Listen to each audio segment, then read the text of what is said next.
Hey everyone, welcome back to the bench. Today we have Yaesu FT-7100M. It's a dual bander ham radio mobile. This one is an eBay find. This is exactly how it came. Came with the power cable snipped and the faceplate missing buttons. So let's open it up, get some power to it, and see if it works.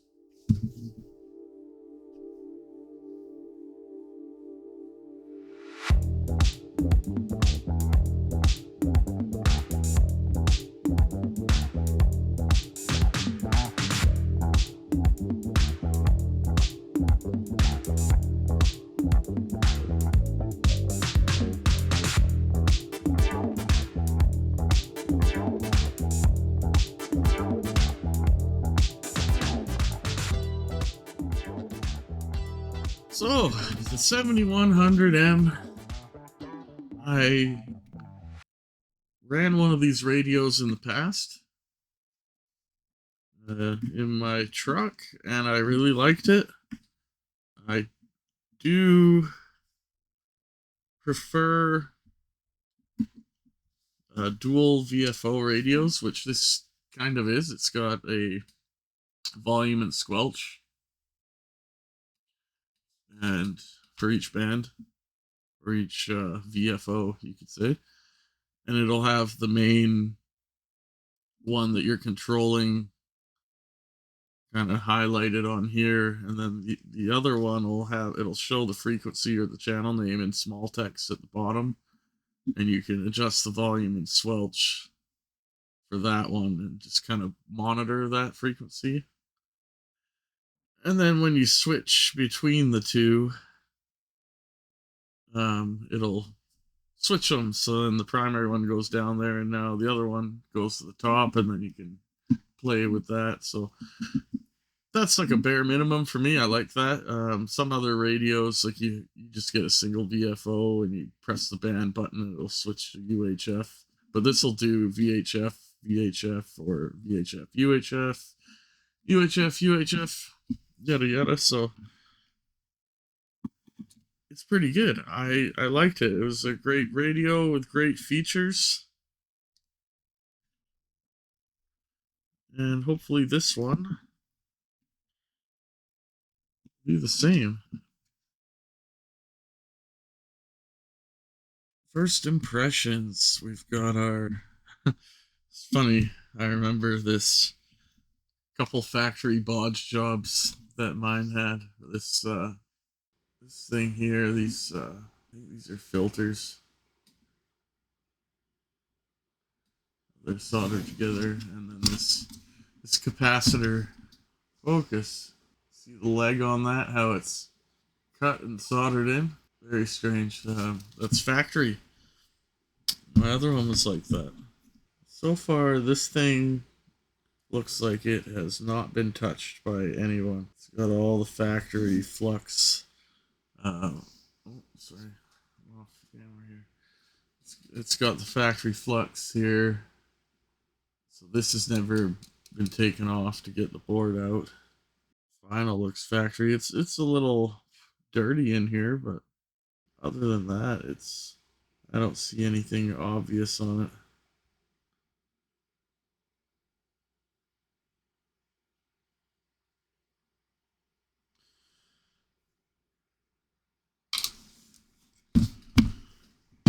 So let's start by moving this.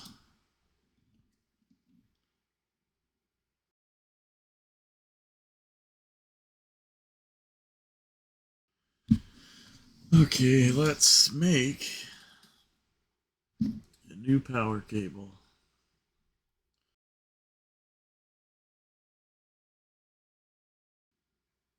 Sometimes it helps to pull the copper out of it.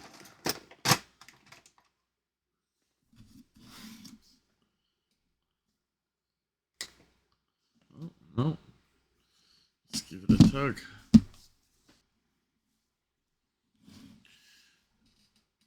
a little bit thinner cable. This is 14 gauge. The original is 12 gauge.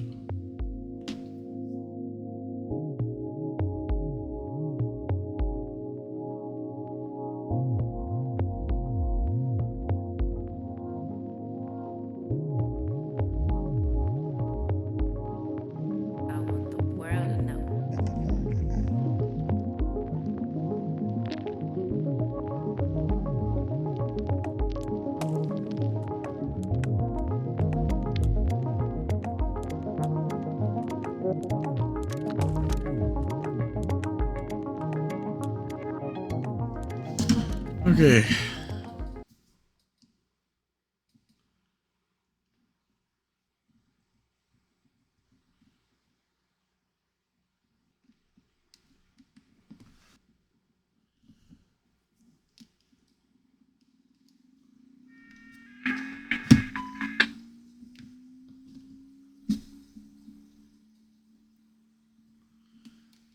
Audio 1 2 3.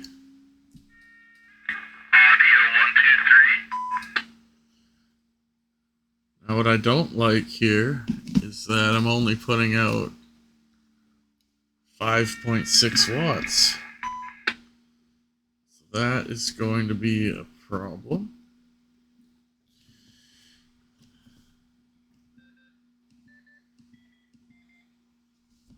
Oh, it's intermittent.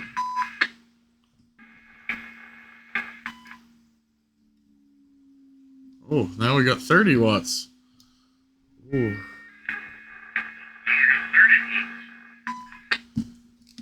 Audio. Oh, shit.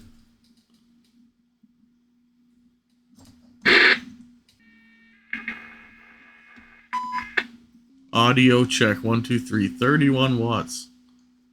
Audio check 1 2 3. 31 watts.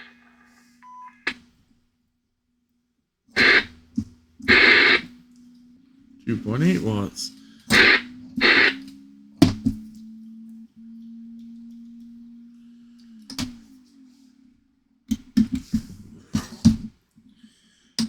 Not sure if this jack is loosey-goosey or dirty inside. Because it's, if I hold the antenna cable on an angle, it makes a better connection and gotta get proper wattage. It's too solid to be a board issue. Although, for shits and giggles, let's heat that up. Reflow that solder connection there.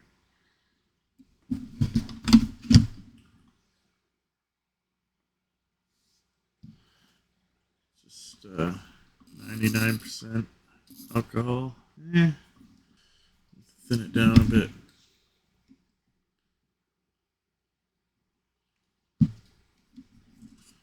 There. Yeah, get right in there. Much more came out that time.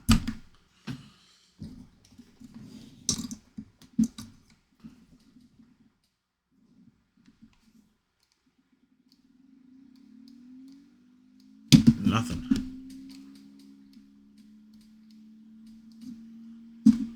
Nothing at all.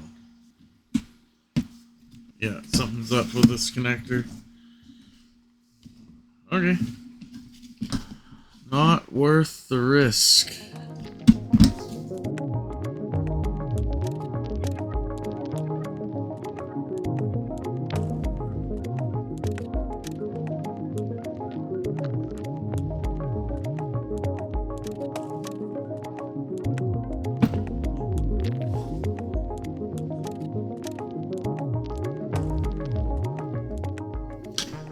Okay, so here is another one.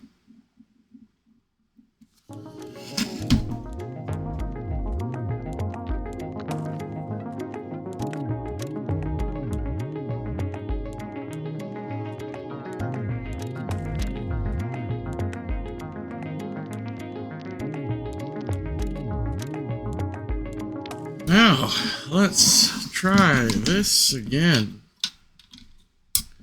See what's going on.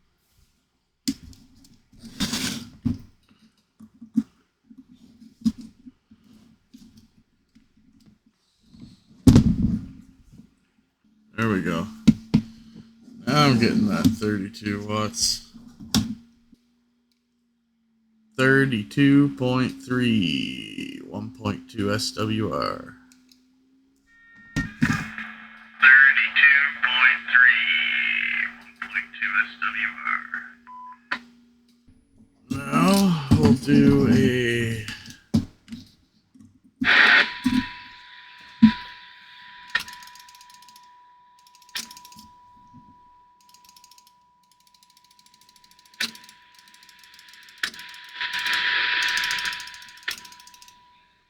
it's not bad.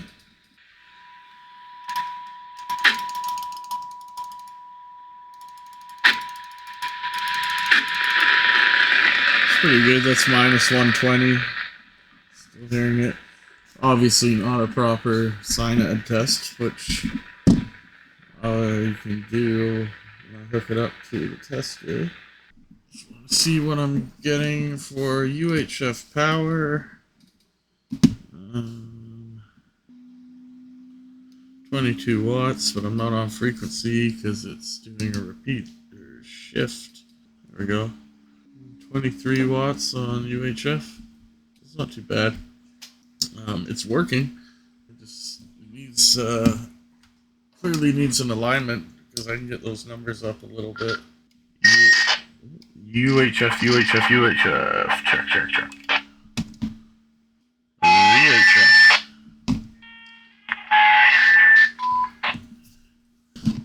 Okay, well, I'm happy with that. Now, it's time to hook it up to the test set. Do proper alignment, adjust deviation, check sensitivity, see if I can get the power touched up a little bit, and then I'm going to run this in the car for next week or so. Also, before I close it up, I'm going to put a bit of glue in here because this grommet was a little wiggly squiggly, a little bit too loose, so we shall do that.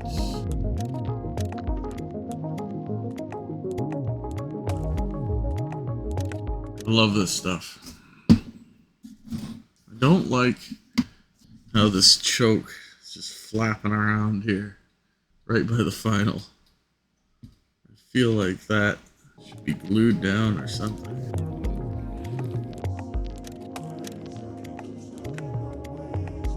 I really don't like hot snot glue. I think it's ridiculous and it's meant for kids' art projects.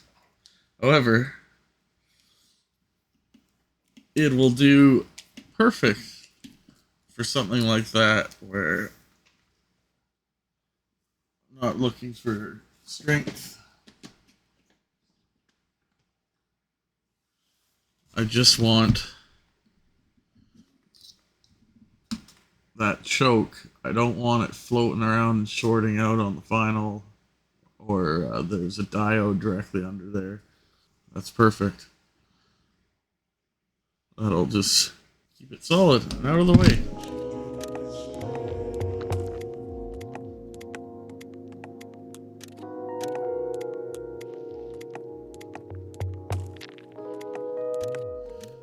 Alright guys, well thanks for watching.